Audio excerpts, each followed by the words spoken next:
So, good evening, everyone. Again, welcome.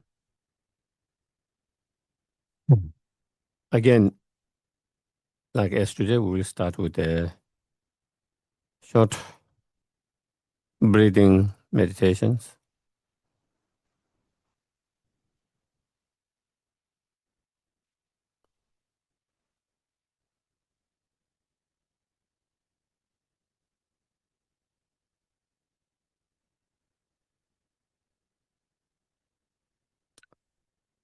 Make yourself comfortable.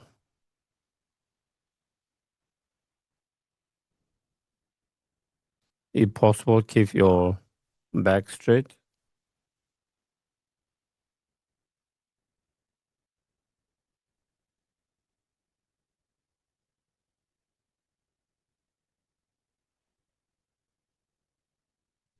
and try to keep your attention or mind to the breath.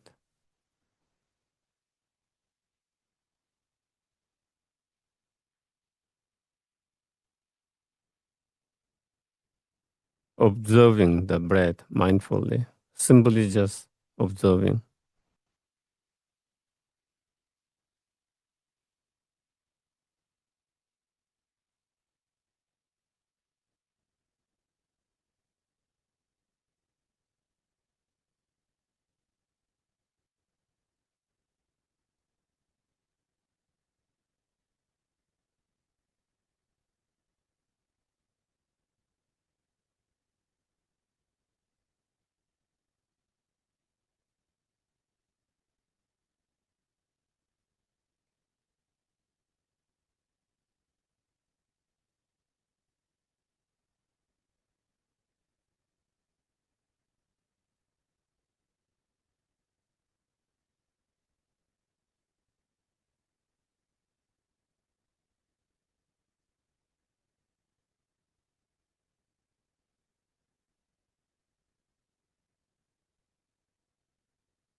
Anytime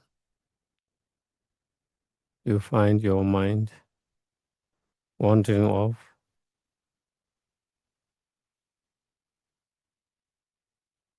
recognize immediately and immediately try to bring back to the breath. So you can always bring back to the breath and keep with the breath.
Once your mind is more calm, settle down, then we can reflect, contemplate. Just as I want to be happy all the time, even in the dream,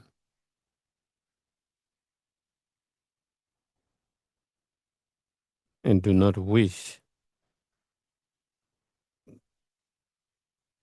even the most smallest pain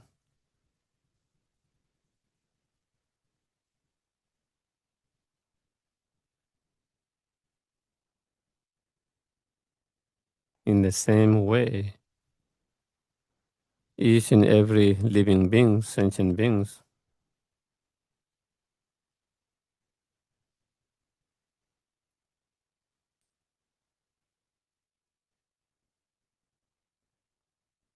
our family, friends, or even enemies, neutral persons, all of them, just like ourselves, want to be happy, all of them.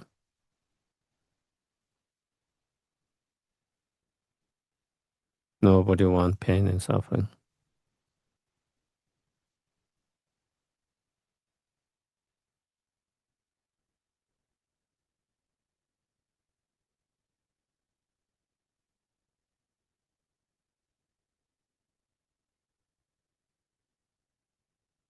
We all are same equal in that level.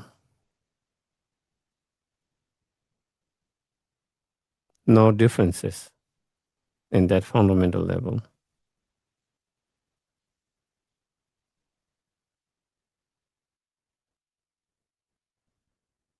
Try to feel that as much as possible.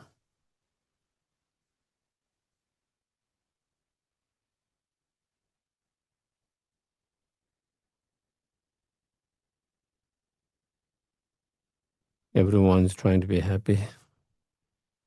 Everyone's trying to avoid the pain, suffering. That's all everyone's trying to do.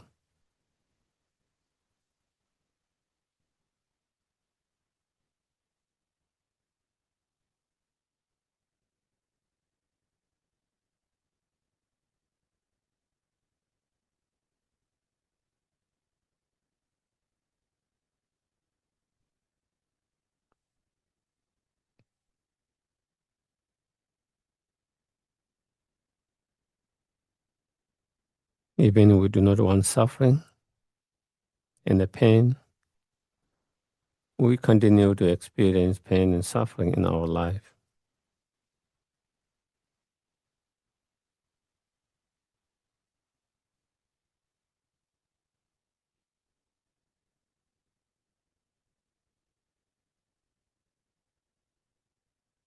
And not only us, also all those sentient beings, just like ourselves,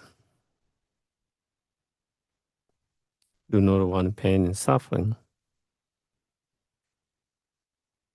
But like ourselves, they continue to experience pain and suffering on many different levels.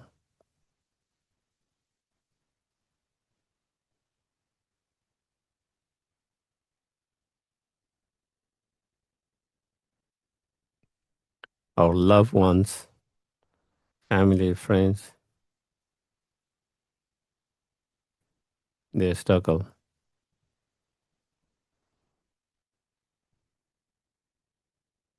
time to time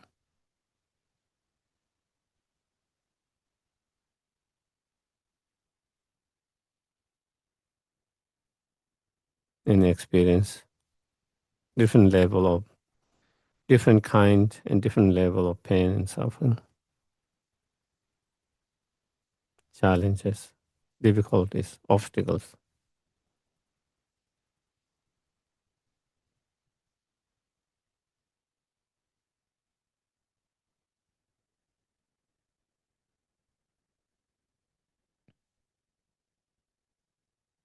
And not only our loved ones, even people whom we dislike, maybe even to whom we might have aversions, anger, even they are experiencing a lot of struggles, a lot of pain, a lot of challenges, obstacles, just like our loved ones.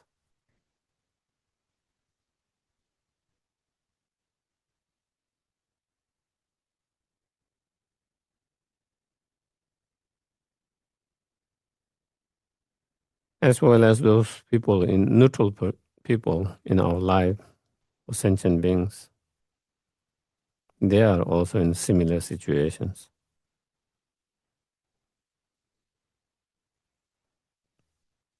experiencing same or very similar pain, suffering, challenges, problem.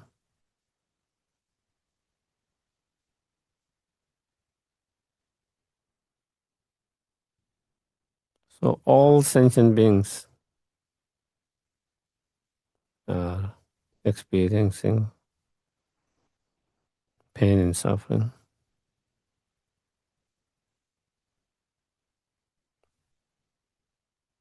Some on physical level, some emotional, mental level, some both.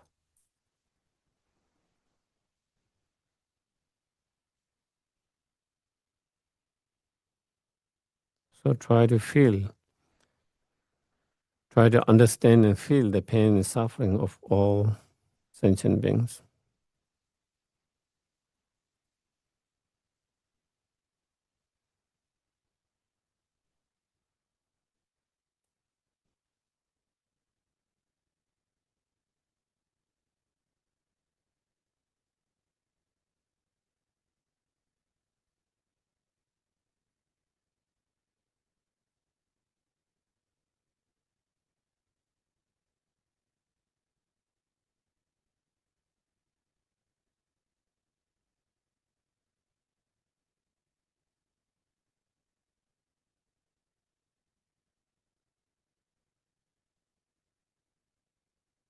And then wish them, all of them, to be free from all the sufferings and the cause of sufferings completely.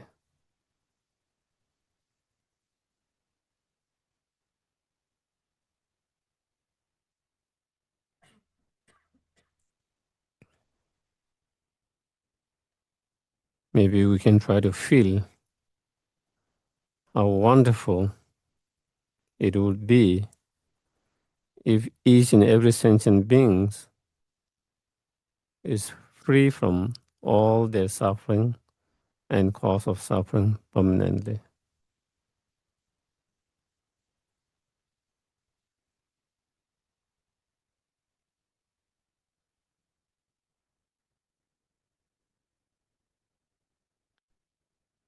Not only the loved ones, but also those neutral people in our life. Not only the neutral ones, but even those whom we have differences and disagreements.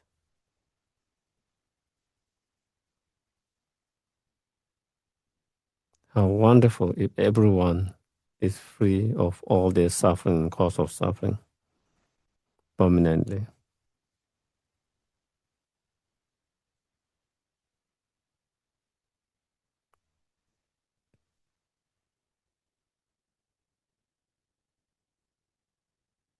May each and every one of them be free from all the suffering and cause of suffering permanently.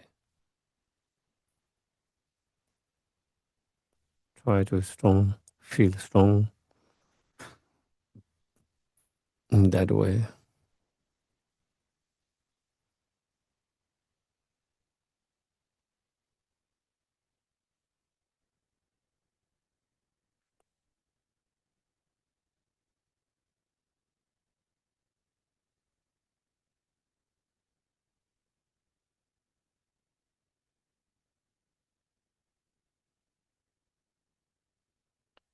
and cultivate even more stronger, courageous mind. I myself will free them, help them to free them from all the suffering and cause of suffering.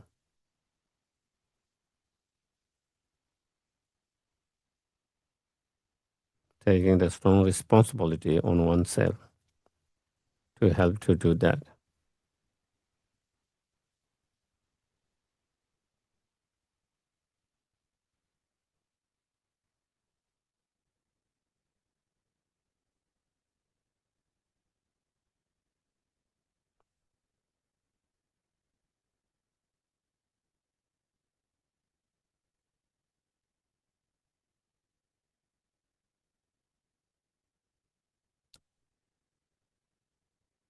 And to be able to take that kind of responsibility and to be able to help to free all sentient beings from all their suffering and cause of suffering, we need all the help, blessings of all our gurus, all the Buddhas, Bodhisattvas, all the enlightened beings.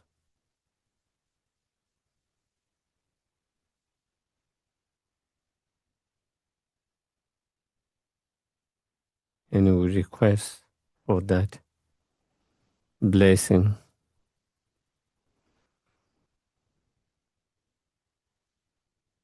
courageous, and confidence.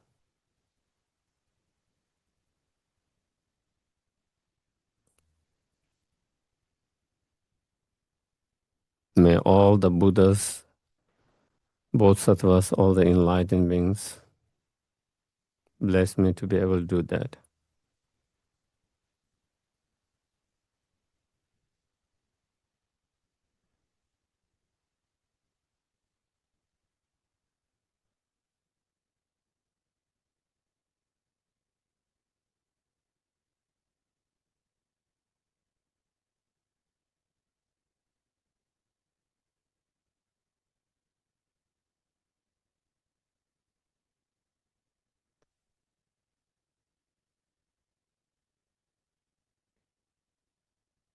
And in order to help all sentient beings to free from all their suffering, cause of suffering,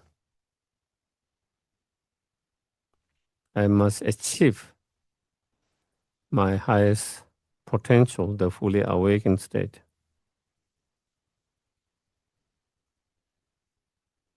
as soon as possible.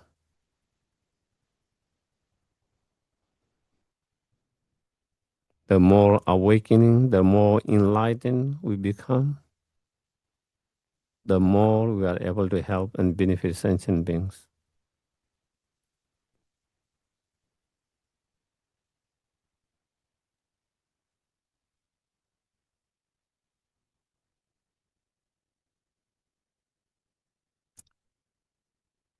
And in order to accomplish that fully awakened state, I must practice, meditate continuously, correctly.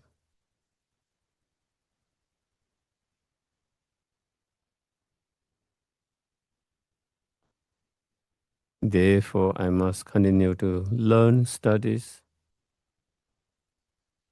and reminder of those practices.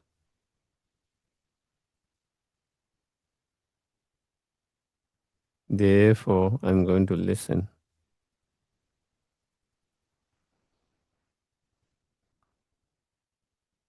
And the purpose of listening is that so I can, whatever I find beneficial and helpful, that I can integrate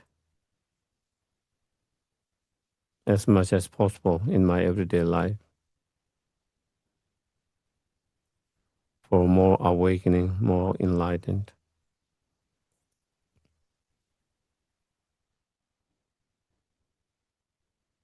So we can be greater help, benefit to oneself and to others.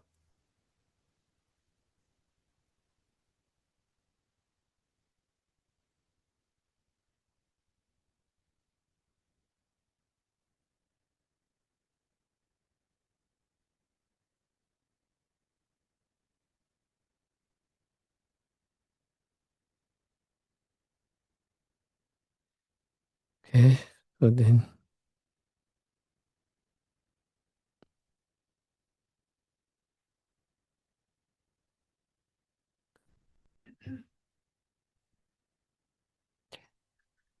I go for refuge to the enlighten to the Buddha, the Dharma, and the Supreme Assembly. By the merits I create through listening to the Dharma, may I become a Buddha in order to benefit all sentient beings. I go for refuge and to enlighten to the Buddha, the Dharma, and Supreme Assembly.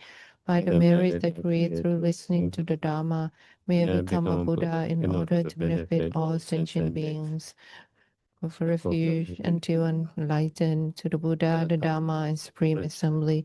By the merits I create through listening to the Dharma, may I become a Buddha in order to benefit all sentient beings.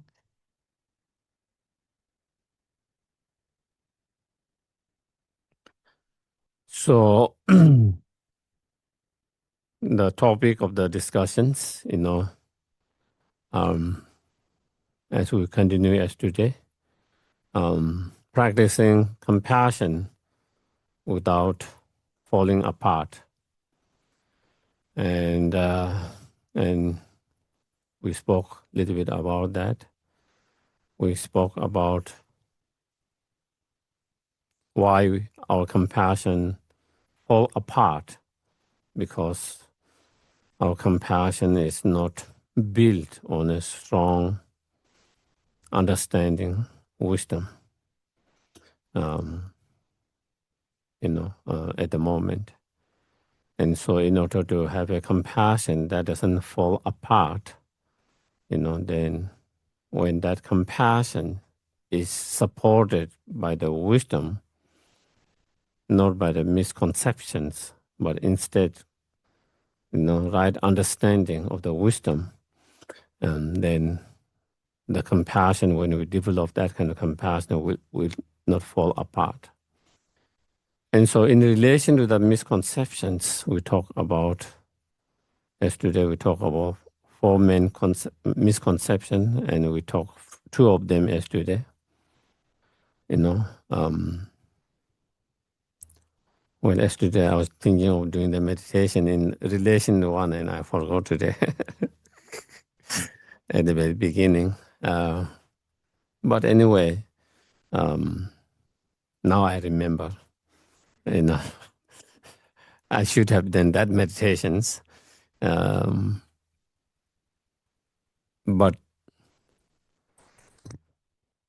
the other misconception is, seeing permanent in something which is impermanent.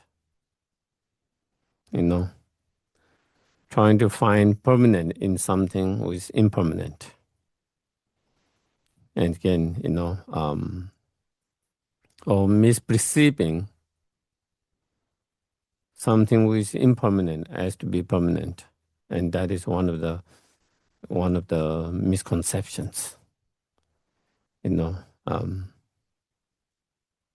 Even if we talk about ourselves, there's a sense of grasping or misconception about permanent.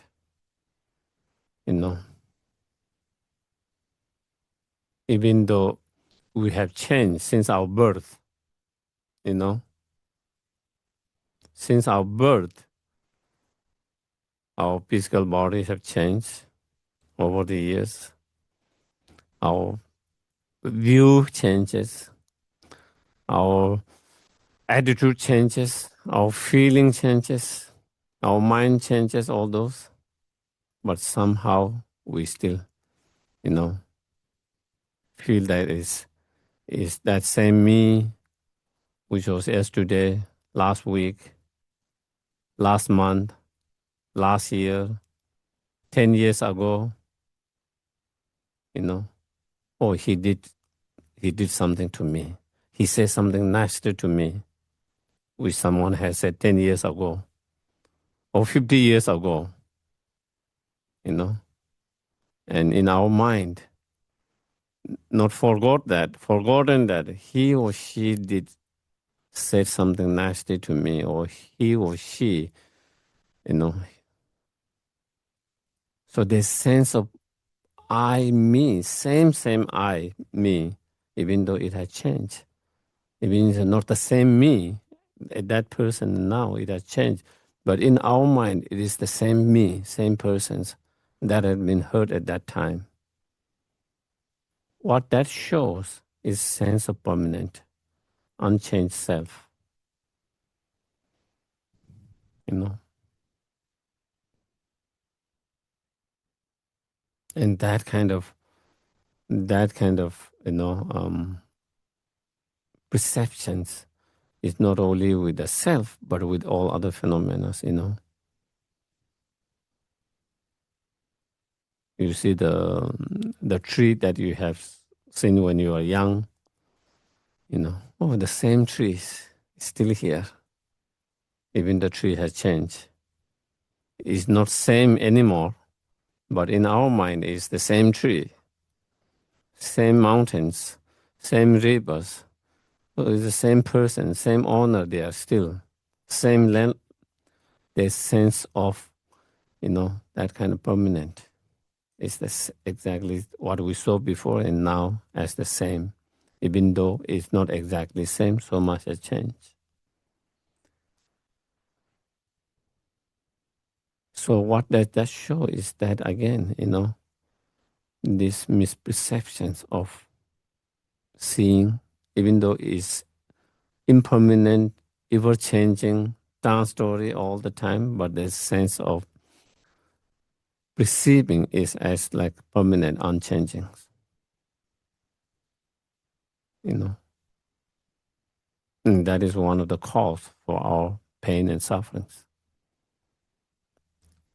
One of the cause for pain and sufferings. Not understanding that reality,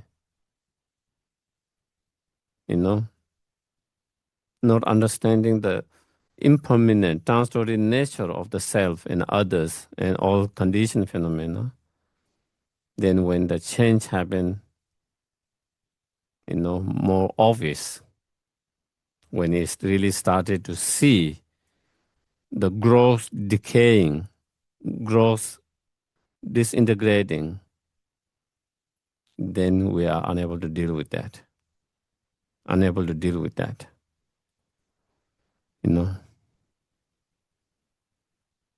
And then it shocks us. It's like something's happening out of nowhere, unprepared, where mind is unprepared because we didn't see it coming and feel like we didn't see it coming and it feel like it suddenly come, and our mind is unprepared. And we are caught by surprise, shock, and become very painful. In everything's, loss of someone in our life, loss of our job, something you don't want to lose, loss, separation in relationship, or deteriorating in our health, all of those different things that happens.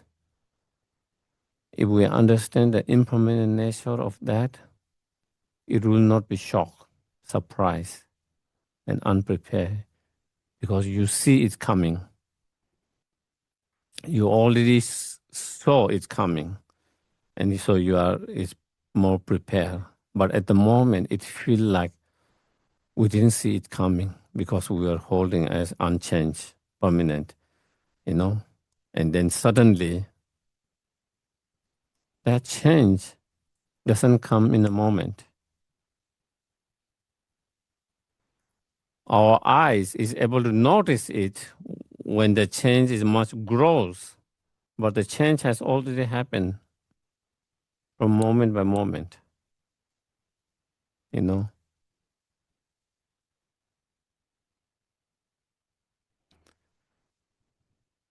Eh, Let's say examples of in the fall, the leaves, changing the colors, whatever colors and brown, and then it kind of drops. it doesn't happen in a moment. That whole process have been happening for years, for days, weeks, months, and years. But the process of that change is so subtle, our eye cannot see it. Only when it becomes very gross and it falls down, then we are able to see it, or the colors really change. And same with us.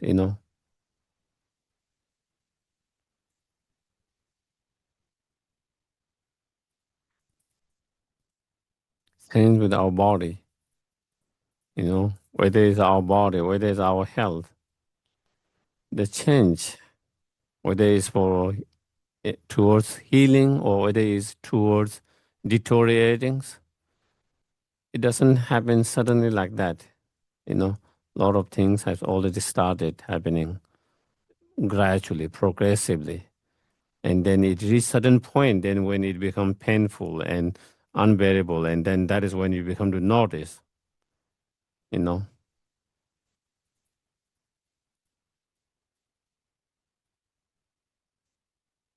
It wasn't that until yesterday, everything was just fine, and then suddenly it went down like that.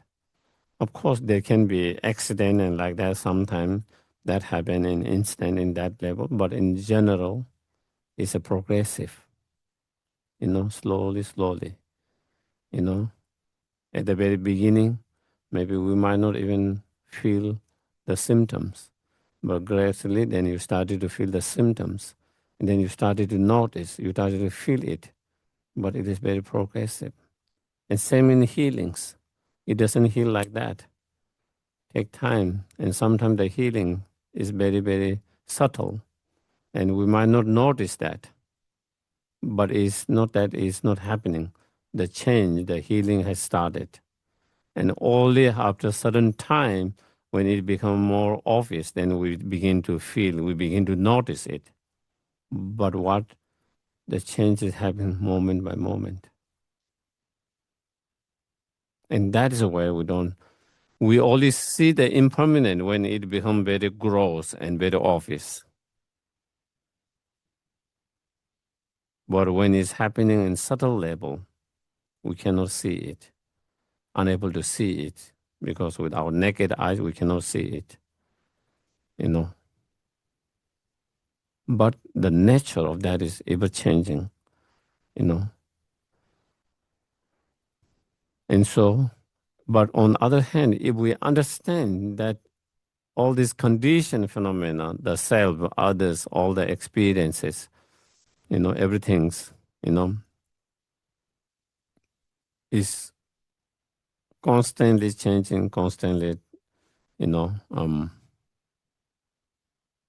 moment by moment, second by second, millisecond by millisecond, it's constantly transforming and changing and transitory. Then, when things happens, we will not be so shocked and so unprepared and so surprised, because it's like you saw coming the river coming from down, and it will lead here, instead of not knowing, and suddenly you saw river already here.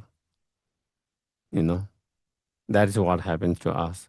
We are unprepared because we didn't say the flood was coming, the river was coming, but we didn't saw it. Suddenly it is here. You are unprepared, surprised. But if you saw they're coming, you will be more prepared, take care of it before it reaches here. And less pain, less damage. You can protect less damage because you have more prepared before it come here. And same way, our mind is more prepared, mentally more adjusted, more prepared, and all of that. So therefore, there will be less pain, less sufferings. And that is one of the misconceptions of perceiving something which is in the nature of impermanent, but to perceive as a permanent. And that is also one of the cause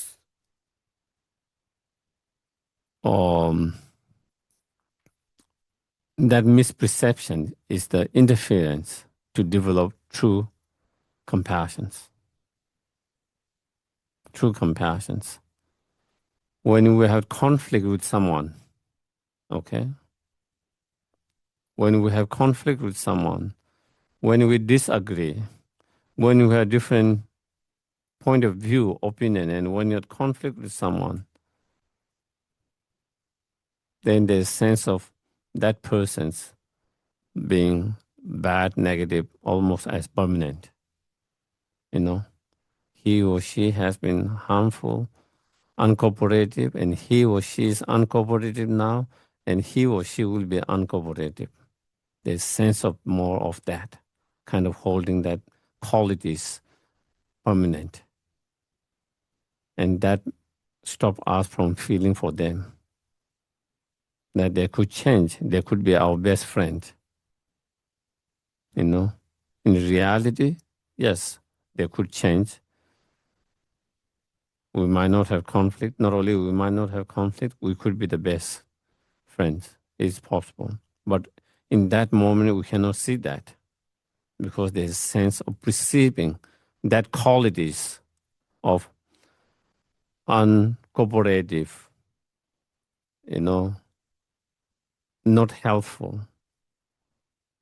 hurtful, harmful, whatever quality you see in that as though that is quality is permanent, you know. And so therefore that become interference to really feel compassion with that person. Because if you cannot see positive quality in that, then it's harder. And same way when you see someone, you know, nice, good, kind, compassionate, caring, loving, whatever, and therefore there we have the attachments. Again, when you see those positive qualities, again, as though that qualities, positive quality that you are attached to is as the permanent. And you are attached to that. You know. Even though that quality is impermanent, it could change anytime. Or changing, you know. But then when we have that kind of, you know, perceiving is that way, and then, you know, strong attachment to that. And due to that strong attachment, you know, if you see it changing, you will have less strong attachment, less clinging, you know. Yes, is nice, is someone is kind, compassionate, caring, loving, but that might not be always the case. Things could change. Things could change. They could change. I could change. Their view could change. My view could change. We agree. We might not, that could change. We might disagree. We have good relationship, but that could change, could have a not so great relationship. So all of that, when you are aware and understand all this impermanent nature of that, neither you get strong attached to that, neither you have strong aversion to the other qualities. At the moment, we have too strong emotion, strong attachment to one, and strong aversion to others, because we cannot see the changes. You know, we see more kind of more permanent of those qualities that we have aversion to, or the one we have attachment to. And so again, that misperceptions become interference to develop that kind of unconditional, unbiased compassion we talk about. You know, the compassions, that kind of unconditional, unbiased compassion, you know, that does not fall apart so easily.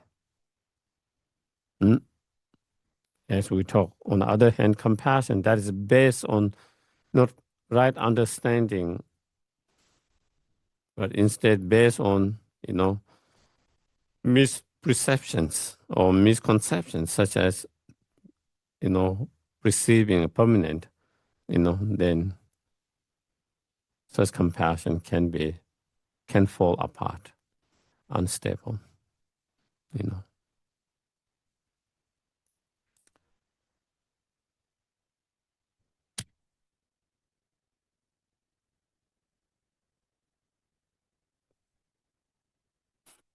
I think gross impermanent nature, I think we understand.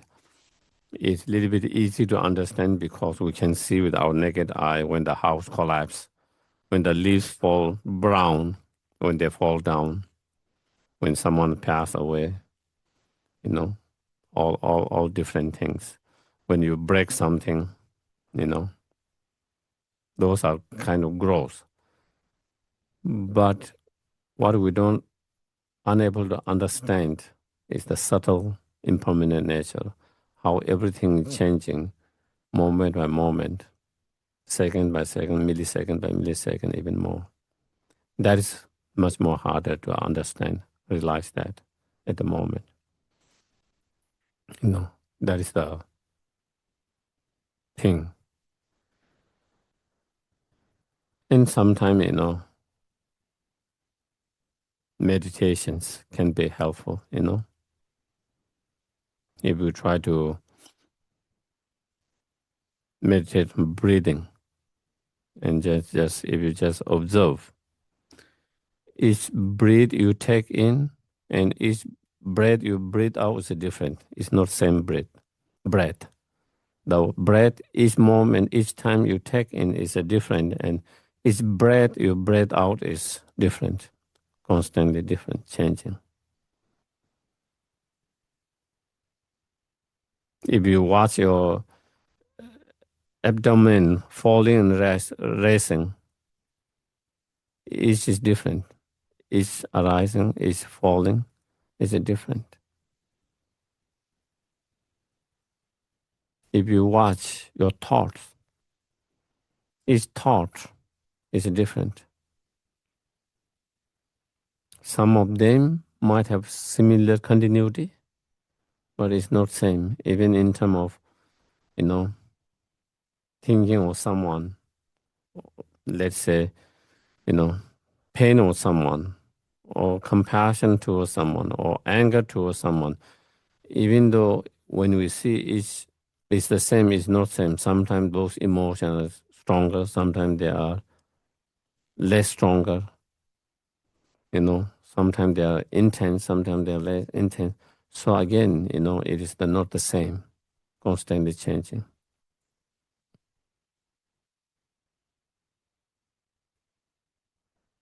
You just observe, different thoughts, different feelings, different emotion that arises while you are just sitting there, and see whether they are the same each moment. These are different. And that is also happening with our body, If you look with your microscope in your body, you will see change. Those cells constantly changing. The previous cell or particles, annihilation, and new is created constantly. Is old one decaying and new one being produced constantly, all the time. So that is not just like, it was not happening for a long time, and it's every moment is happening. That is constantly. And if you look in other phenomena, it's same. One time, I went to check in the monastery, we have a science lab, So one day I went to, of course, we never got the opportunity to study those science when we were young, but young monks, they have the resource to do that. So when I was in charge of the school, some days I would go in the classroom and see what the teachers are doing. And when I went to one of the science lab, the teacher was kind of looking with the microscope to the onion skin. And then I also check it, and it was so surprising what you see there. If you just look at the onion skin like this, it doesn't seem nothing's happening. Do you get it? Seems like nothing's happening. But actually, when you use in a microscope, so many things are happening. The cells dying, coming, moving, all constantly there's movements and happening. Is another world. It's like in front of you that you cannot see that world. But when you look at that technology, the microscope, you see lots happening there. And that is like if we try to see with that microscope with all other things, that's what we will be able to see, with different technology, constantly, and constant change.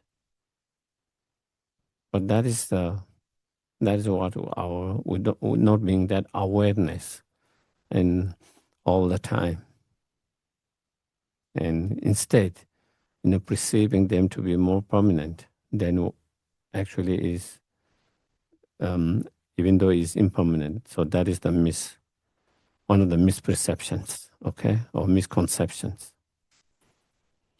And the fourth misconceptions that we will talk about is, even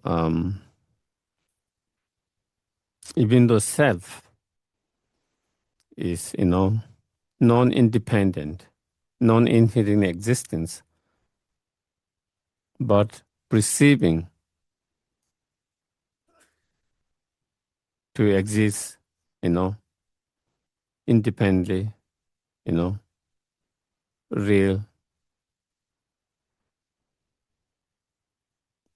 truly existence, real existence, and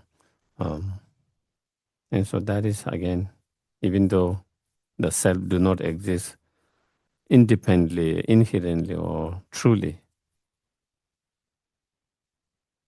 And not only the self, everything's, including our body, including our mind, experience, different feelings, emotion, different thoughts, all of those, none of them exist inherently. None of them exist,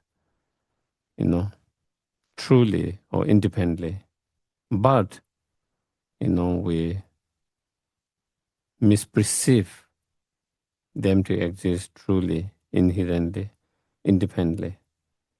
And not only your self, your body, your mind, and others, but also everything else. And we perceive others to exist truly, inherently, independently. All other beings. We perceive the table to exist inherently, truly, independent by itself. The cup, everything that we see with our eyes, everything we hear with every sound we hear, every smell we smell, every taste we are able to experience, every object that we touch, every thought that comes in our mind, all different phenomena, objects, everything that exists in our mind, there is a perception, there is appearance of those objects to exist truly, inherently from its own side. And not only there is appearance, we perceive them to exist that way, even when it's not like that way. And that is the biggest misperception. Among all these four misperceptions, this is the worst misperceptions, and this is the root of other misperception as well. So it is classical example, probably many of you have heard about, is there's a classical example that you find in Buddhist writings, about an example of a robe in certain shape, okay, and in a certain situation when the robe is put like this curl, and then sudden shape, and then it's a dark situation, not so clear. And especially if you live in a place where there's a lot of snakes, okay, from distance, and in that, not so clear, you say, oh, you think there is snake because the way the rope is put, and you feel there is a snake. And if you are fearful of snake, someone like me, then fear arises, you know. Oh, there is snake, and then the fear arises. Okay. Not only fear, maybe sometimes anger, you know. Maybe yesterday your pet was bitten by a snake, okay, and is injured or something. This must be the snake that injured my pet yesterday. You know, anger, aversions. Oh, that must be the snake that has bitten my pet or whatever that. So then fear could arise, anger could arise, different other things could arise. And all this unnecessary fear, anger, based on this misconception that is a snake. In reality, there's nothing snakeness in that. If you try to find the snake, is part of those rope within the collection of the rope, nowhere the snake can be found. But due to certain conditions, due to certain condition, it appears as snake and you believe it to be snake. On the basis of that belief or perception, then you experience fear and anger, all those different emotions. Where that come from that misperceptions, believing that is a snake. But if you really check it, there's nothing snakeness in that. Another example. That is a very classical example that you find. There are so many examples in our life that we can, see, apply. There's a stories, in South India, where the monastery is, where I studied, Sera Monastery. So it is there is the biggest Tibetan refugee settlement in South. And within the South, biggest one in the Mysore. And then I think in Mongol towards Hubli, that will be the second, and then many other places around the South. So anyway, between the Sera Monastery and the third camp, there's Tibetan different camps, old camp, new camps, old camp, first camp, second camp, third camps, and the new camps has, 5 to 12 something in that area. So there is between the first camp and the third camp and the Sera Monastery, there is a small bridge. Okay. And there are stories about people having seen ghosts in that area, So there is a stories, different people having seen ghosts in that area. Okay. One time, one monk was coming. He went to the town, bicycling, and it was night, dark and night. And then it came when that area where the bridge was, he saw big eyes in the middle, shining big eyes. Oh, this is a ghost where people have been seeing, So fear arises, but he had to go. There was no way he go back to the town. There's no way play. So he makes some recitation of mantras, and then he kind of closed his eyes and, because he thought if it's the ghost, you can pass through them, is that they don't have like kind of solid physical body like us, it's just a spirit, it might show some form.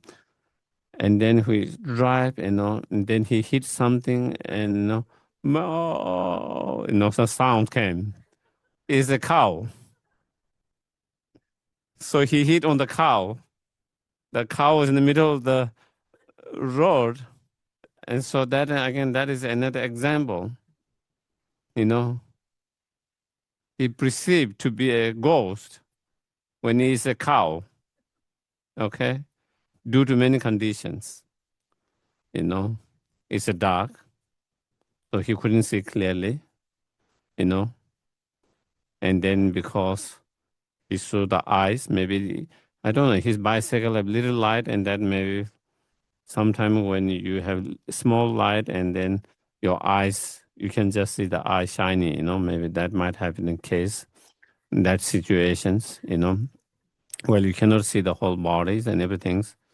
And then the stories of the being ghost there. So all these add up. All these contributes, all these conditions contribute and to misperceive it as a ghost. And then all this fear, whatever he went through for short period, is based on something untrue, misconceptions, misperceptions. And like that kind of experience, how many experience we have so many times due to many conditions. I also had not exactly same, but similar when I was very young, still in monasteries, Again, there is a story about ghosts. We heard about story about ghosts when we were young, so many. I don't know why you hear only when you are small. I don't know what happened to all the ghosts that we used to hear about in Kathmandu, around that places, people seeing here some ghosts in this bridge or that bridge or here and there. I don't hear anything now. So, but when we were small, I guess maybe you are small and maybe it's just like, I don't know, Um, so we heard so many ghost stories, at those times. And there is a Kopan nunnery now, you know. At that time, there was no nunnery at that place. And then again, where the Kopan nunnery is, where you have to climb up, the bridge is not there anymore. There used to be a small river and a small bridge there. Again, there is story of people seeing a ghost there, we have heard. One day, me and one of my friends went to the town, being a little naughty, coming late. It's a dark, and we came that spot. Of course, we are already a little fearful. It's dark, and you have heard about those stories. So even before, when you come to that area, you already started to feel kind of, a little bit fearful, your pulse rising, and then we saw white, very white, and, fire coming. So, wow, if this must be the ghost, And again, there was no way going back, we didn't have any, so we have to go to the monasteries. So, we were so fearful, but still we went, we came reciting mantra, praying, That is all you can do, You started reciting the mantra, praying, and then it was just one person with a white cloth smoking. So when you smoke and you think the lightning of that, it becoming so dark that it feel like fire. And of course, there's small things, but like in your mind, it started to see bigger. And so there are many like that. The misperceptions lead to fear, anger, all those different. Those are a few different examples we can give. And I think probably you have many examples in your own life where you misperceive something to be something else due to different cause and conditions. And due to that, having different feelings, different emotions arising. So that is an example that is given. And so in the same way, if we look, how the self appear to ourself, to our mind, and how we perceive the self that exists, there is sense of real sense, solid, you know, independent self from its own side. But if you try to analyze more deeply,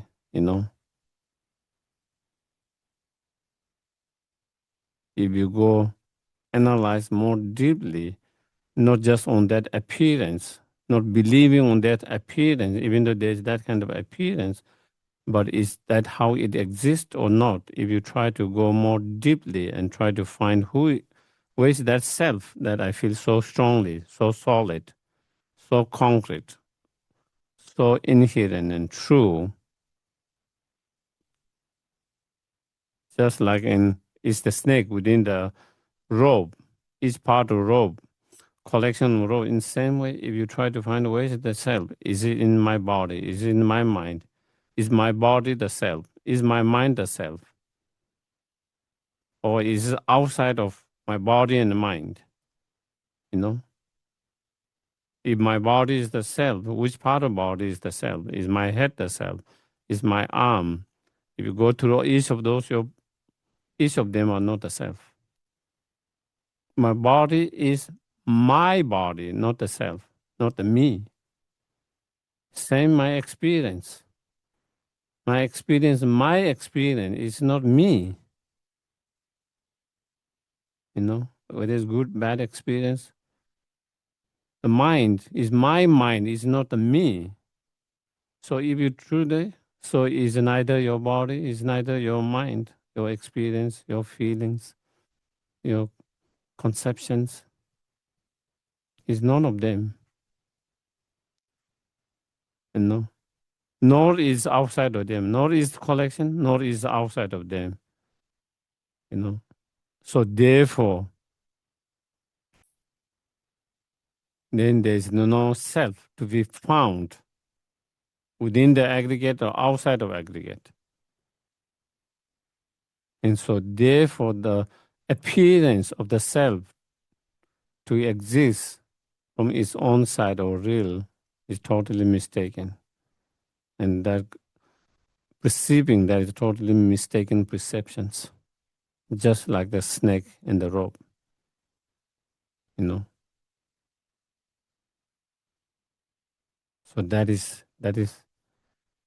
and that is same. You apply same analysis to your body. So the so-called self is merely imputed on the basis of the collection or aggregate, nothing more than that.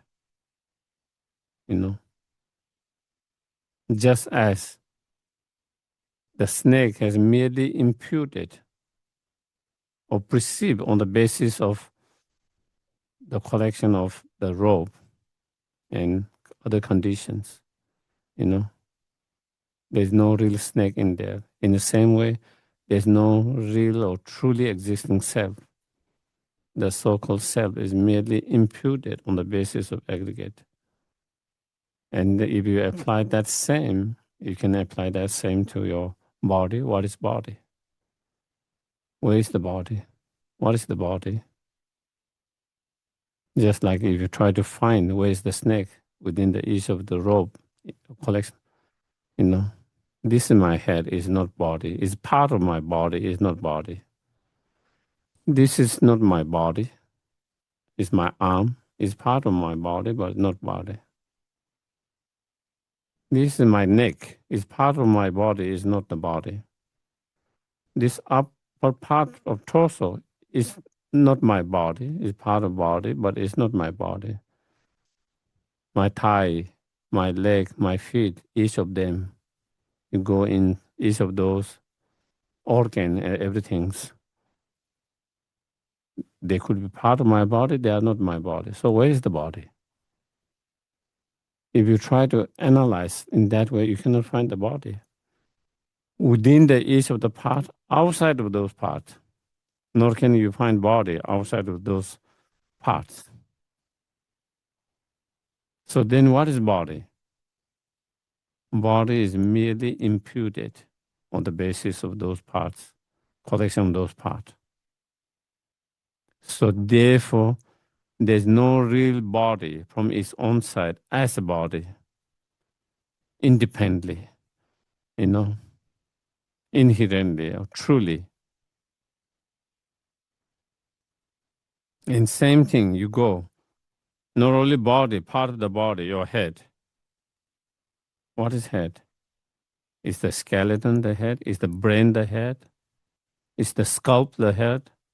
Is the eye the head? Is the nose the head? Is the cheek the head? Is the mouth head?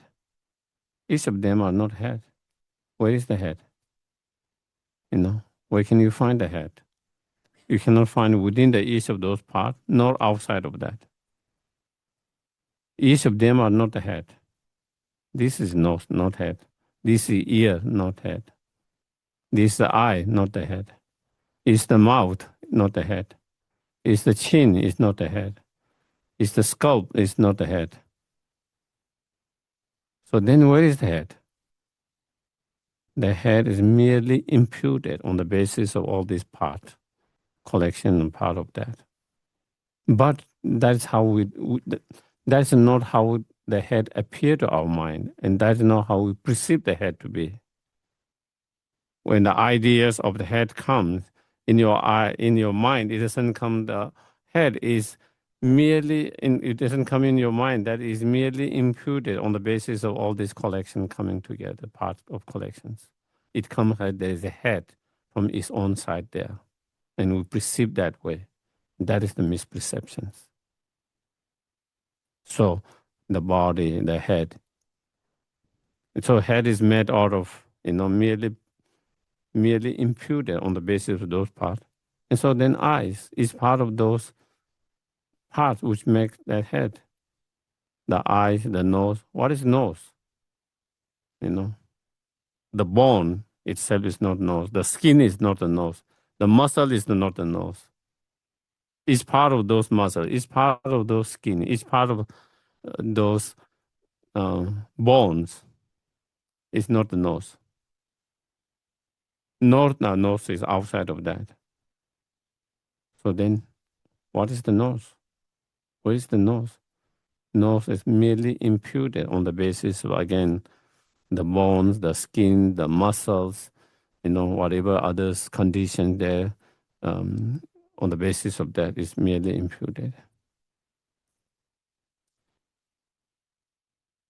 So the part of the nose, the bone itself, or the skin of the nose itself, or the muscle itself, what is that? Again, is made of many others particles, different particles. And each of those particles, that part of the nose, again, each of them are not. So you can go back to the most subtle particles. Even the most subtle particles that's so small that you cannot break anymore into two because it is so small. Even that particle is still made of many parts, of directional parts. Even though it might be very small, still that small part has the south side, north side, east side, west side, upper side, down side, side. Again, if you take each of those sides, there's no that particle anymore. That particles cannot exist without those parts. But each of those parts are not that particle itself. So then that even the more subtle particles is merely imputed on the basis of many of those directional parts. And same, you apply same in the consciousness, mind, same things. Even the mind, when you think of mind, or even one particular mind, compassion or anger, particular mind such as anger or compassion or general mind, even though it seems when you have those emotions, anger, it seems it's so real, that anger is so real, so independent, so truly existing,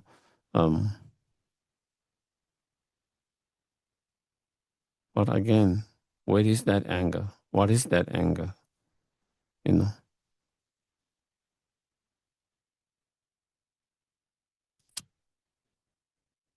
That anger is made of many moments. Is the first moment of that anger, the anger. Is the second moment of that anger, the anger. Is the third moment of that anger, the anger. So if you try to then, each moment are not just anger. Each of those moments does not have the function of that anger. To be anger, it must have that function of true anger. And each moment doesn't have that functioning.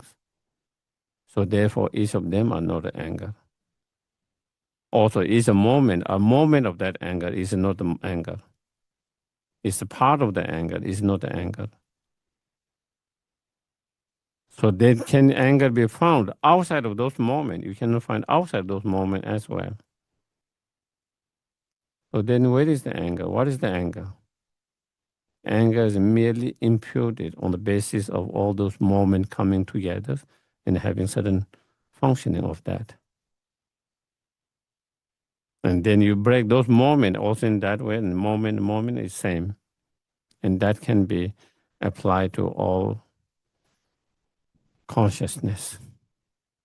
And so therefore, everything is merely imputed, on the basis of the part, collection of the part and the function, nothing more than that, There's nothing that exists inherently or truly or exists from its own side or independently.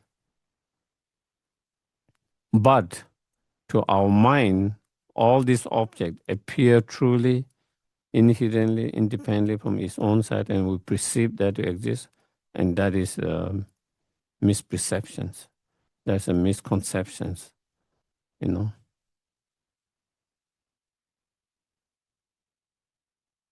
And on the basis of that, then there is strong self-grasping. Then on the basis of that, there is strong grasping to the self. And due to the strong grasping to the self, then there is strong grasping to my body, my mind, my family, my friends, my objects. All this strong grasping arises on the basis of that, due to that strong grasping of the self. So then, all others grasping and clinging, grasping and attachment, all this arises. On the basis of that strong grasping to the self, then strong attachment to the self arises. And due to strong attachment to the self, then whatever we feel, any objects can be helpful to the self, we get grasping and attachment to them. Or this object can be very helpful to this self. Any object we feel that can be harmful to that self, then we have aversion to that. Dislike and aversion to object, because we believe, that object can be hurtful, harmful to that self, danger to this self, whatever. So you start to develop strong aversion, dislike. Anything that you feel you need, it might be helpful, beneficial to self, then you start to have attachment towards that. So that is where attachment, aversion, anger arises. On the basis of that attachment to self, which is rooted in that strong self-grasping, On the basis of that strong self-grasping and strong grasping of that self, independent self, then there is, belief of independent others, then self and others. Then we started to create that kind of gap, distance between self and others.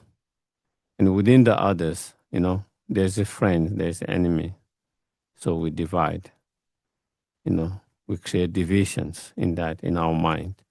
Within the others, then there's the friends, and those are the friends, those are the enemies, and again, different feeling, emotion arise, discriminating emotions, anger to some, attachment to some. And due to that, then again, it becomes interference to develop unbiased, unconditional love and compassion. The reason why we are unable to feel unconditional, unbiased compassion is because our mind is too discriminating, too much discriminating. And that discriminating mind comes from that self-grasping, And so therefore, again, that is how that misconceptions,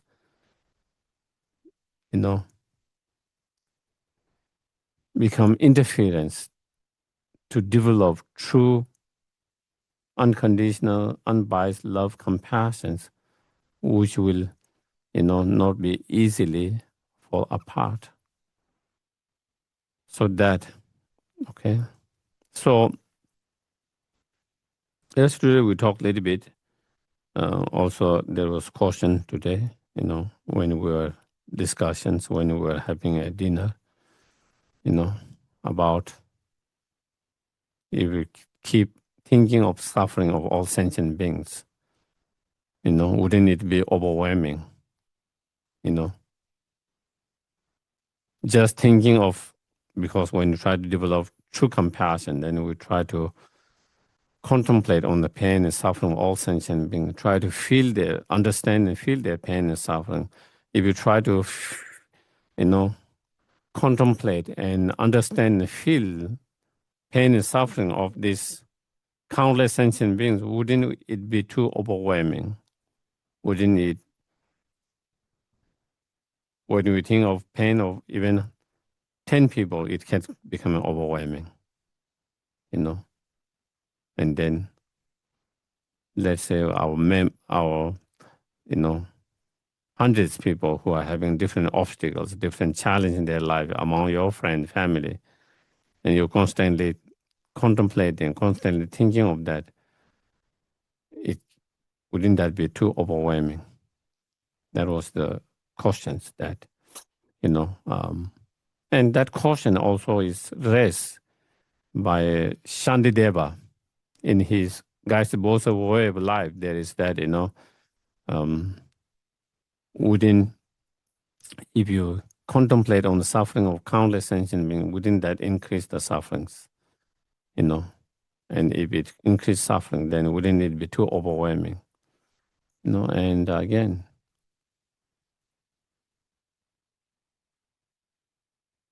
they can be two understanding questions. It will not be overwhelming from if we talk from the conventional point of view and ultimate point of view. Conventional point of view, when we meditate and practice through such meditation, contemplations, is a different than emotional compassions we talked yesterday.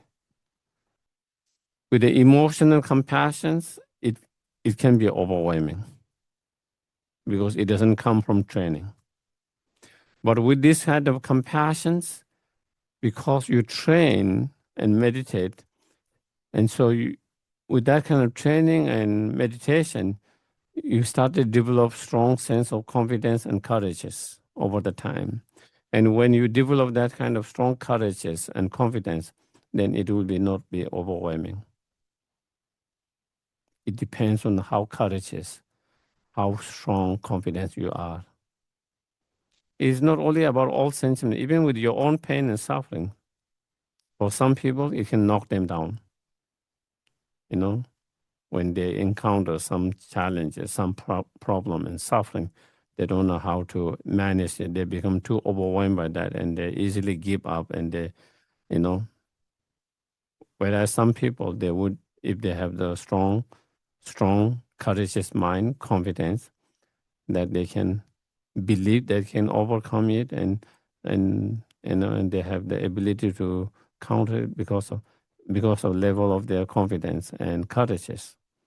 And same when they apply that for other sufferings, also same, So if you have strong courage and confidence, then definitely, even you are able to see and feel this incredible pain and suffering of countless sentient beings all the time, but you will not be overwhelmed and knocked down by that, or fall apart because of your incredible courages and confidence that you once have developed through such practice and training, And a part of those training, part of those practice of training, loving kindness, compassion, one of the meditation that we do is tangled practice is one of the strong. And tangled practice is you practice to take suffering and cause of suffering on yourself.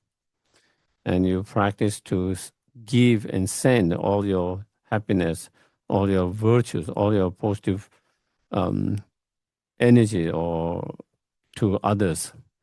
So by doing that kind of training, you develop strong courage and confidence. Not only you have the courage to deal with your own pain and suffering, but you have the courage to take others' suffering on top of whatever suffering you are experiencing. Not only you are dealing with your own sufferings, loss, but you are training to give whatever something you have something to give to others, sending and giving them. So part of that training is to develop strong courage, confidence.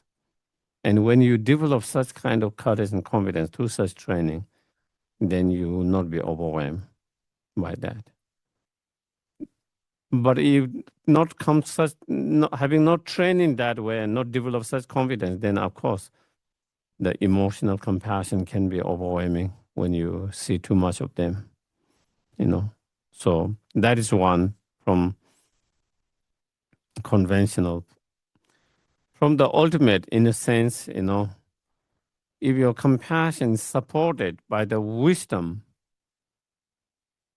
that understand the selflessness, the emptiness, the ultimate nature of the self and other phenomena, then you will not be overwhelmed by that.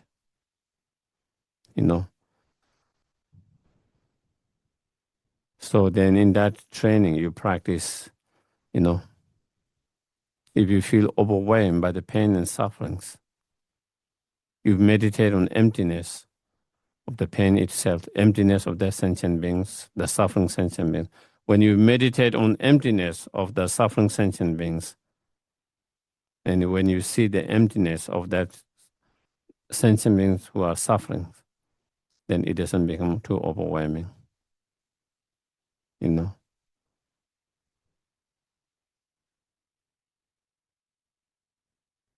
Yeah. And that is the same with others. So that, therefore, the compassion that is supported by wisdom will not fall apart. It will not be overwhelming and will not fall apart because, with that wisdom, it doesn't allow you to fall in that kind of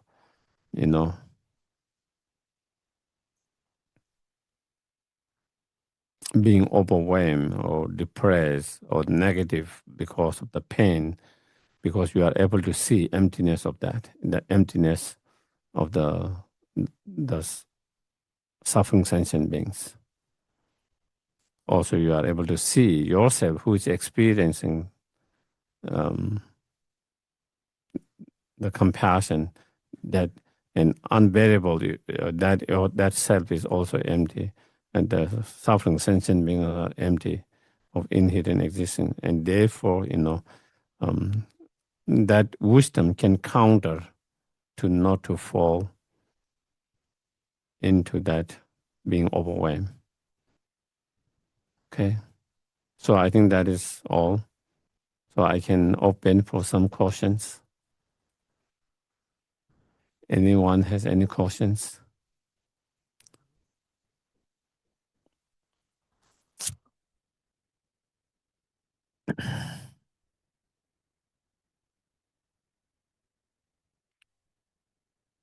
Yes, please.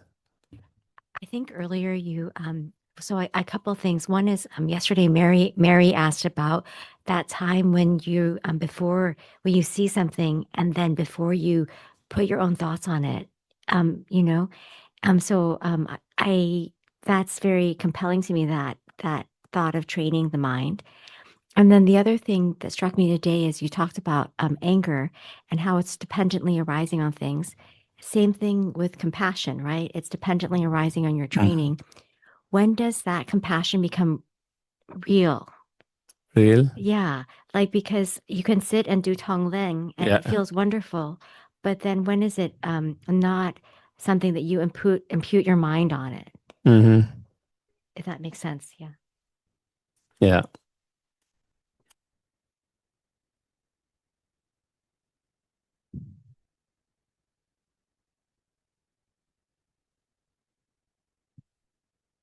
At the very beginning in our training, we are just imagining, visualizing. We are just imagining, visualizing, taking their sufferings, sending our happiness, joy, virtues, everything. But in reality, maybe we might not be ready to take sufferings if someone really there is a way to exchange someone's suffering with you and your happiness to them. Maybe we might not be ready at the very beginning, But at the very beginning, even we are not ready, we train through such visualization.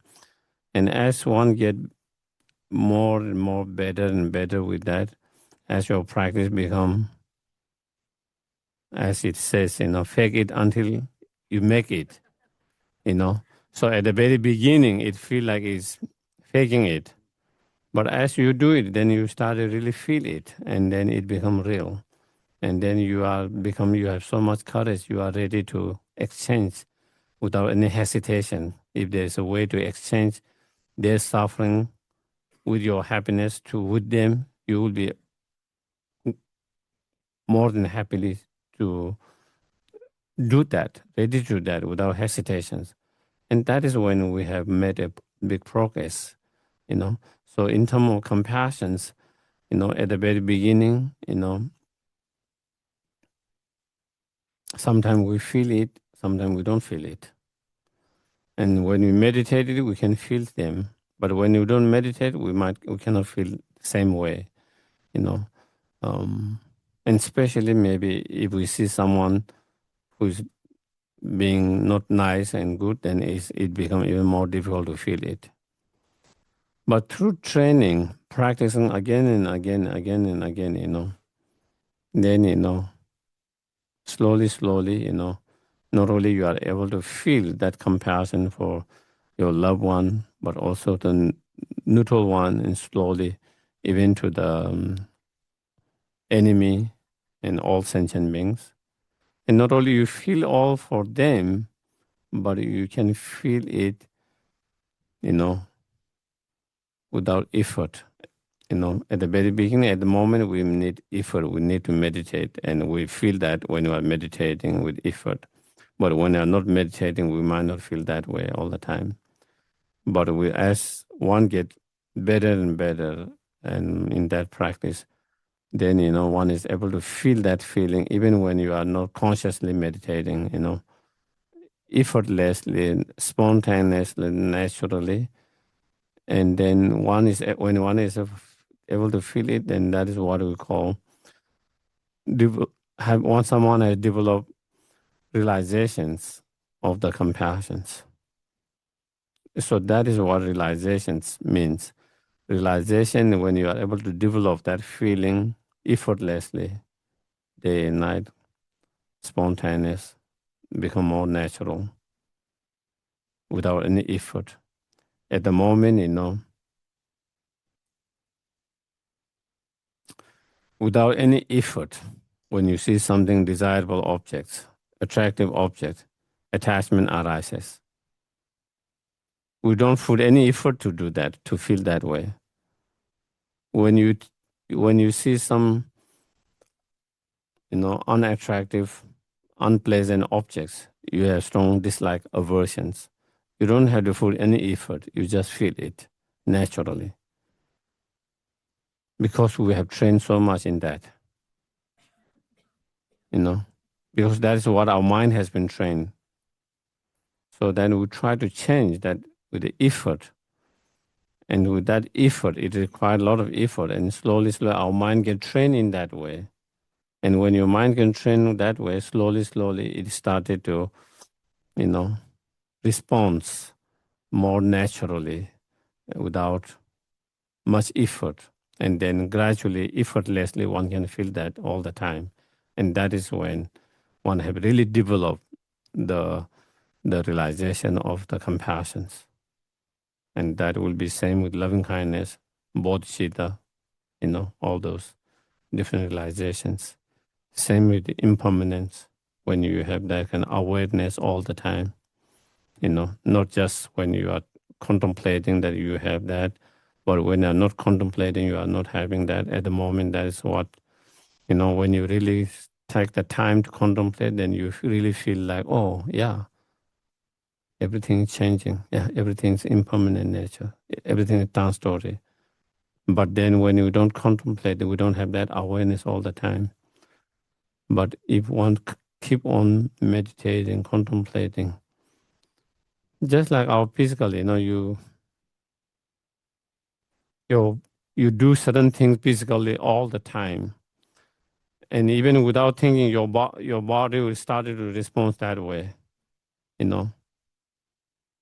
Like I've trained myself to pick up with my right hand, okay?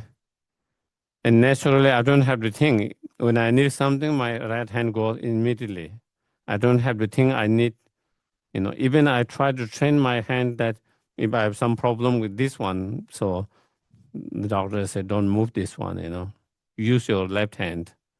It will be very hard for me at the very beginning. Immediately my response will be this, not this, even with the effort. Why is that?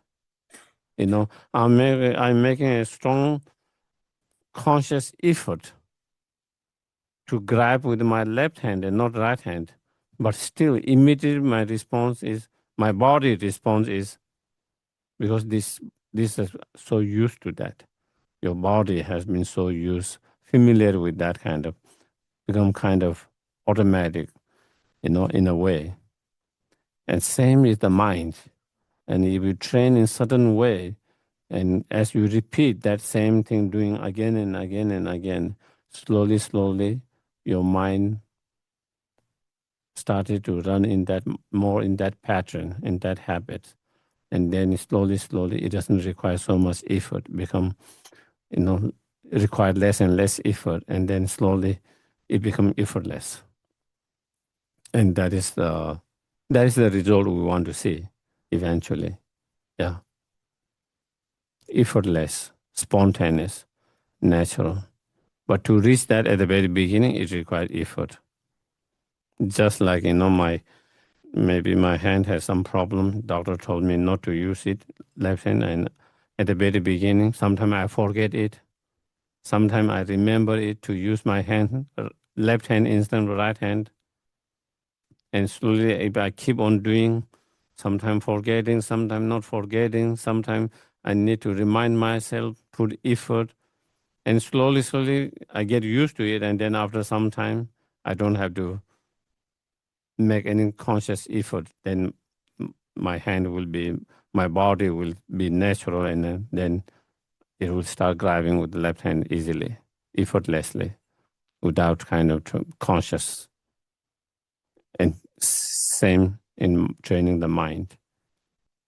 Yeah. Any others? Yes, please.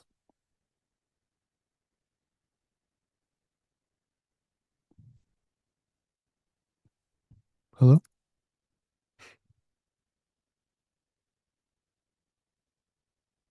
Okay, thank you. This idea of it's basically this misperception, like it's not on.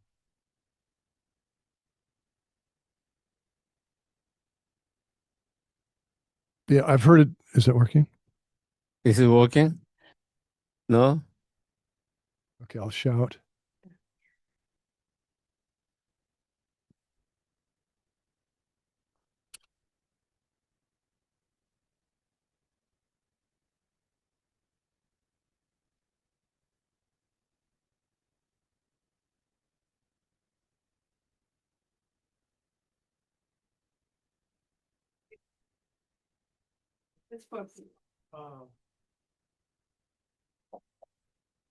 I cannot repeat it.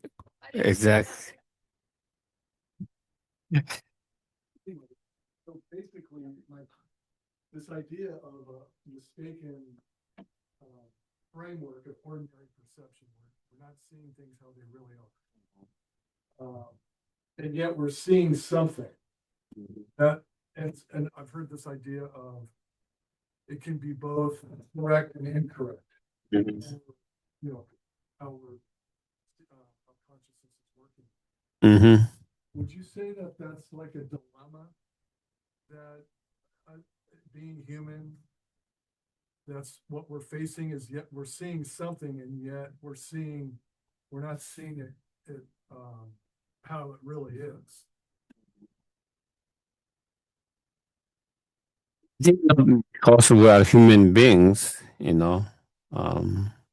even as a human beings, you can see it as a correctly or perceive correctly, or you can say misperceive it. Just like in any knowledge, general knowledge, if you have more, if we do more research, if we study more, find more likely you will know what the reality is in terms of any knowledge. People who does more research, in generally, they will be less misled by this misinformations, disinformation or misinformations, for example, in every field. But people who does less kind of research, then they might be more likely to be misled by the misinformation or disinformations. In the same way, that kind of reason apply also same. There are certain things that appear to our mind, and whether that's the reality or not, the more we do research, the more we investigate, analysis, the more you investigate, the more you analyze, the more likely to understand whether it's a misperception or whether it's a correct perceptions. The less you analyze, the less you investigate, the more likely you will have more difficulty to decide whether it's the right conceptions or misconceptions. So I think that is what I would say. In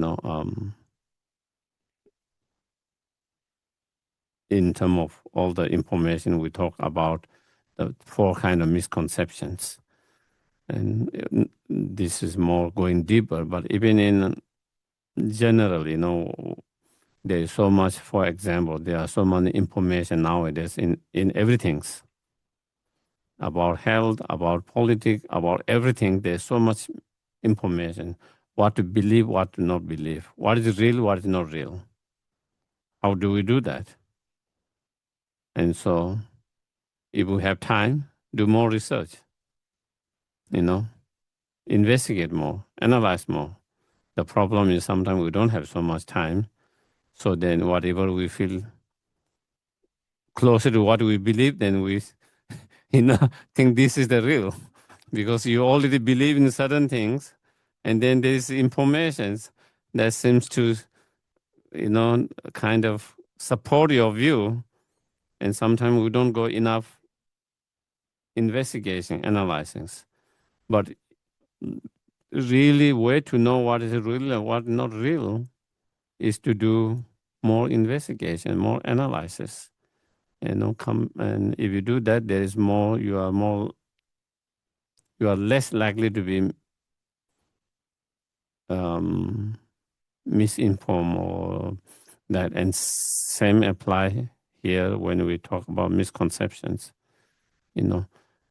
Either we believe what appears to us, or we don't believe what appears and investigate, analyze. Is that how real thing exists, the way it appears, or there is something else beyond the appearance? Just like there's the appearance of snake. I can just say there is a snake and I can just run away, believe, and still I still have that misconceptions, or I go closer and check it out and to realize, oh, it's a rope, it is not a snake. You are able to realize it says not a snake, it's a rope, because you investigate it, you go closer and check it out and found out that it was not. But from distance, there is the appearance, and then you don't check out, you're going to investigate, and then you say, oh, there's snake, and you just go further away, then you still have that misconception, and you would not be able to overcome that. So I think, like everything, there is always different appearance in our life in many things. And simply not just follow the appearance, investigate, analyze. Is the object situation, is that real as it appears, or is there something else? There's something more than that. There's something else than that. And so that is why in Buddhism, in Nalanda traditions, analytical meditation becomes so critical. There are two kinds of meditations: non-analytical meditation and analytical meditation, and both are important, and especially analytical meditation even more crucial to find out that. And so, yeah.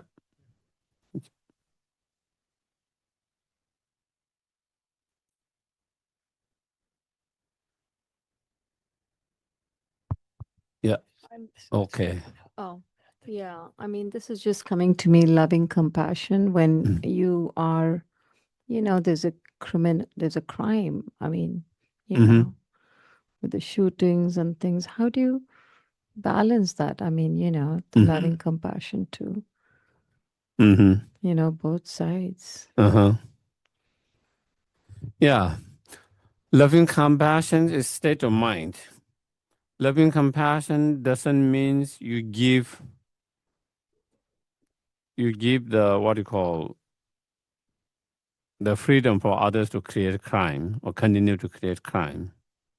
Is while you feel compassion for the perpetrators, not only the victim, but also perpetrator, because there must be sufferings. That is why they engage in such a crime, horrible crime. They are creating a lot of negative karma in relation to that, that they will be suffering from that. Even in this life, they create a crime. There will be, they are going to end up in prisons, or, their life will be kind of destroyed in some way. Even we talk talk about the karmic consequences in the future time too, even in immediately that there will be. So by understanding all of that, you feel compassion for that person, but at the same time, such behavior, action is harming others, harming themselves, harming others. And so if there's any way that we can stop that, we try to stop that. Compassion doesn't mean you allow them to do that. Sometimes you can say, I think maybe sometimes giving an example with the child or even your pet, your dog can be helpful. You have compassion for your dog.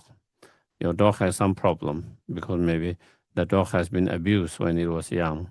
So it's a little bit aggressive, It can be a little aggressive maybe when they see someone because maybe they are still dealing with the abuse that they have experienced. And you have compassion on that dog. But you know that that kind of aggressive is not good for the dog itself. It's not good that it can harm someone else. And so you have to take actions to stop from that training, taking action from repeating that and doing that. But you still have compassion. And it's your compassion that actually led you to stop from acting such a aggressive way, And so that is one way. Sometimes I think when we hear, if we have compassion, then that means we allow them to do whatever they are doing now. It doesn't mean that. It's you can feel compassion at the same time you can take actions to stop such harmful behavior and actions. And sometimes maybe we might even not only take action, sometimes those actions can require even a little bit more, strong action too, But mm, I mean, I guess one way is also to understand it by ignorance, like with injustice. mm-hmm, You would say, okay, they're ignorant. They don't realize mm-hmm. why they're treating somebody that way. Absolutely. It it definitely come to the ignorance, I think sometime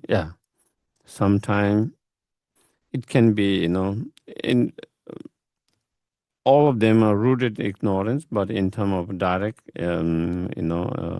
immediate kind of condition can be many different things, misinformed, misunderstandings, maybe their own issues that they have, just like I was talking about the dog, sometimes they have gone through hardship when they're growing up, and so they don't know how to deal with that tools, and then that is their way of protecting themselves, by attacking the others. Just like sometimes what you see in dog is the dogs who has been abused, they act more aggressive than the dogs who have not been abused from very young, because they have experienced more kind compassion from the owner as growing up, so they have less fear, you know, of others. Whereas other dogs who has been abused when they were young, so even that person not going to abuse, but when they see something, then the fear arises from the past experiences, and then in order to protect themselves, then they become a more aggressive, And sometimes I think we see that in a human being too, because of their upbringings and the issue that they are dealing with, and and and their way of they feel scared, they feel danger to themselves, others, fear of themselves, and for them, the only way them to protect themselves feel like they have to attack the others, and in that way, then they become kind of cruel, mean, unkind in that way, So again, I think there must be many different way of looking, different conditions different people, the way they behave, the way they act can be conditioned by many other factors. Sometimes not always same factors, sometimes different factors. But of course, if you go very deeper and deeper, then definitely it comes to the ignorance. If you go very, very, very root of that, yeah. And sometimes, yeah, I think, yeah, it is not easy, but I think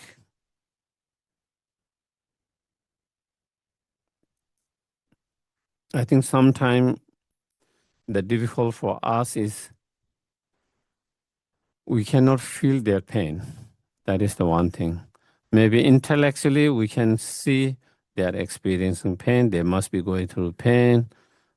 But I think not being able to feel that really pain. I think if you can feel their pain, even maybe how criminal they might be, maybe you might be able to feel for them.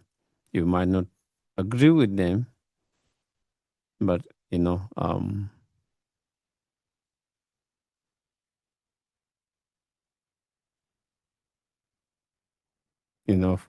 you see some images, like certain leaders who are horrible leaders, and and then how they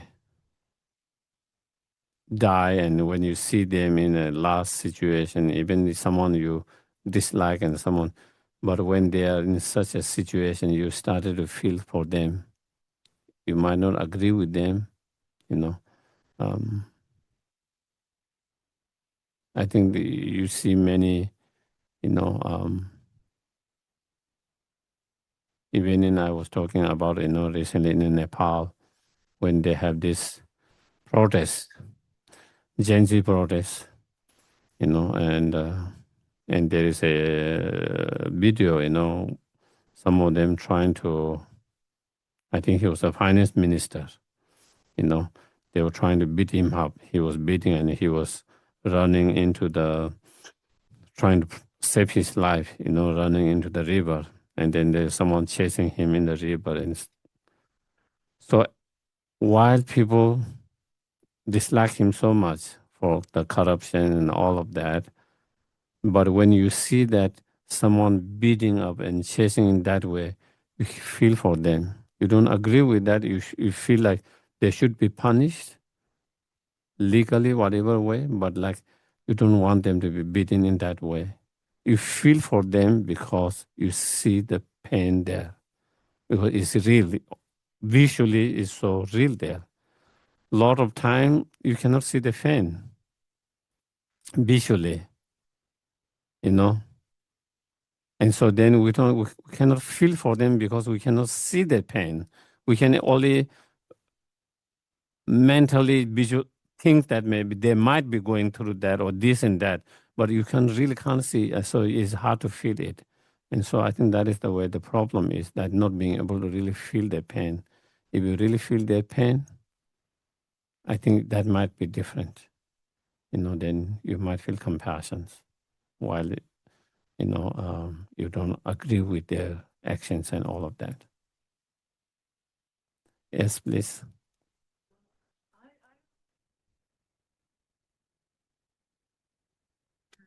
It's bothered me. Is it on now? Mm-hmm. It's bothered me a great deal that you're winding through things, but I'm talking about people who are born even with from drug overdose parents. It's not that their fault, that their mind is wrong. If they're treated poorly, and a lot of children are treated poorly whose parents would never be put in jail for what they're doing, for just mislove. Okay. Mm-hmm. So they do things that are bad, really bad acts against humanity. And so I don't think it's a matter because I can't feel for them.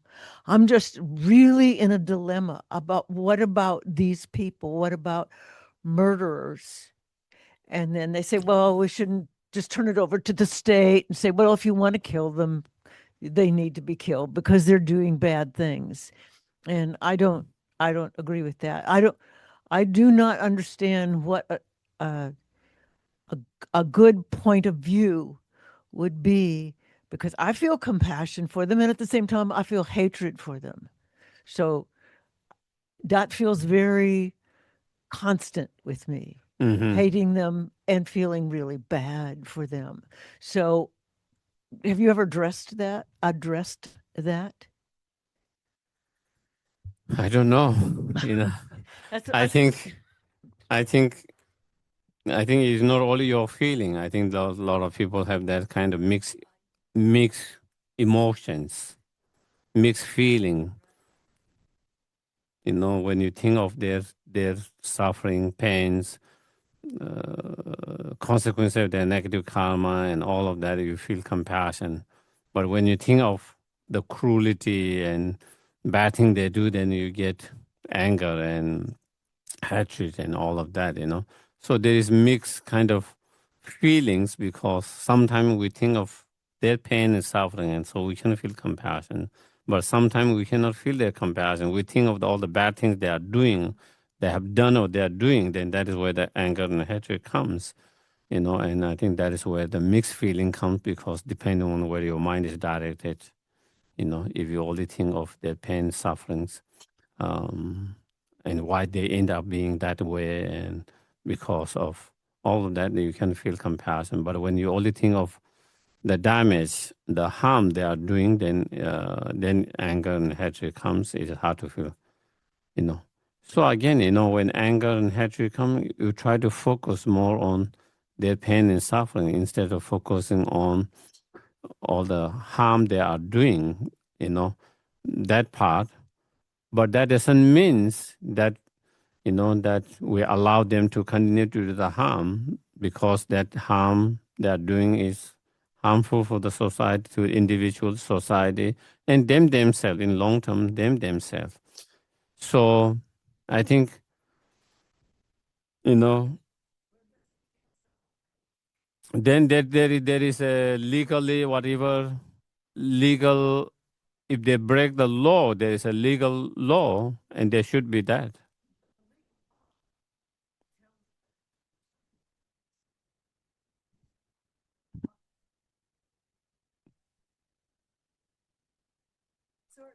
Yeah. Thing to another. I worry, I hash over this a lot ever since I read Dead Man Walking. Not the movie, that's one thing. Really different from that is the book Dead Man Walking, written by Sister Jean Prugin, or whatever her name is. And I've never been able to find a place to stand. So where does true compassion fit into that constant, what is right? Do you know? Compassion is one, and in terms of what is best to stop such kind of actions, behave. And one is an action. Yes. That's what I hear you saying. Yeah. There's an action and there's a feeling, and they don't really go together too well. No, they do go. They can go together, or they might not go together. They can go together. So that is we talk about in Buddhism, compassion and wisdom. You need the compassion at the same time the wisdom. What is the best actions? So that, there's a compassion, but there is talk about idiot compassions and real compassion, and that is what it is, to be able to differentiate two kind of compassion. Compassion that is supported by the wisdom that know how to take action correctly, and then the compassion that doesn't know how to take is just the emotion and doesn't know how to use the right actions. So that will be the two different things. So I think, yeah. So that's why they talk about, compassion that is supported by the wisdom. Compassion, if you don't have the wisdom, then, sometimes, without the wisdom, then it is not, compassion alone is not enough. Compassion alone is not enough. So that's why we talk about two wings, the wings of compassion and the wisdom, the crucial. Okay. Okay. Thank you. With things like that, like there's another book, Just Mercy by Brian Stevenson, Death Row. So I look at it and say it's going to be their karma. So instead of taking all that anger, so you're compassionate and you say they are going to be dealt with, maybe not this life, maybe another life. That's how I deal with that anger instead of directing it. And I think non-violence is also compassion. So you're dealing with them not by violence, but in a non-violent way. That's compassion.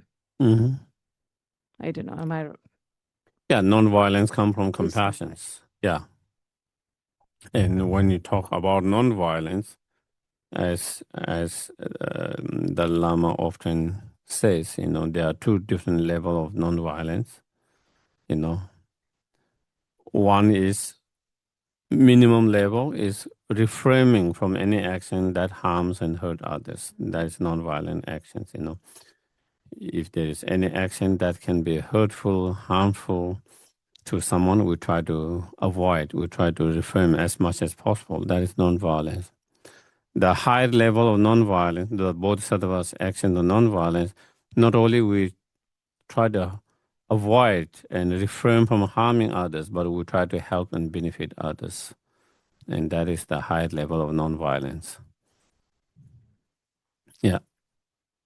Okay, we can do the dedications.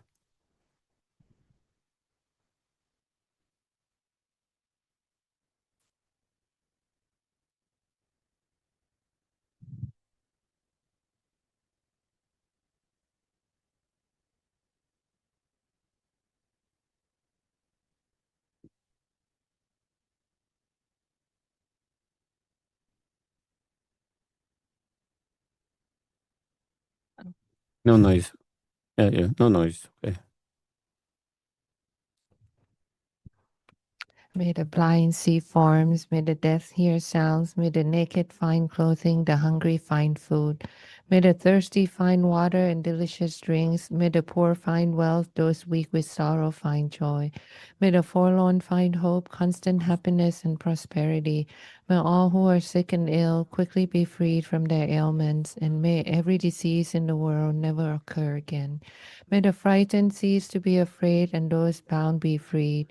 May the powerless find power, and may people think of benefiting one another. May no living creature ever suffer, commit evil, or ever fall ill. May no one be afraid or belittled, or their minds ever be depressed.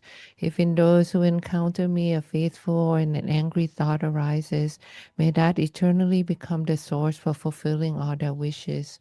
May all those who say bad things to me or cause me any other harm, and those who mock and insult me have the fortune to fully awaken. May I be the doctor and the medicine, and may I be the nurse for all sick beings in the world until everyone is healed. May a rain of food and drink descend to clear away the pain of thirst and hunger. And during the eon of famine, may I myself change into food and drink. May I become an inexhaustible treasure for those who are poor and destitute. May I turn into all things they could need, and may these be placed close beside them. May I be a protector for those without one, a guide for all travelers on the way. May I be a bridge, a boat, and a ship for all who wish to cross the ocean. May I be an island for those who seek one, and a lamp for those desiring light. May I be a bed for all who wish to rest, and a servant for all who want a servant. And until they pass away from pain, may I also be the source of life for all the realms of varied beings that reach unto the ends of space, just like space and the great elements such as earth. May I always support the life of all the boundless creatures, for as long as space remains, for as long as sentient beings remain. Until then, may I too remain to dispel the mysteries of the world. Thank you very much, everyone. Thank you for coming and listening for 2 days of, blah, blah, blah.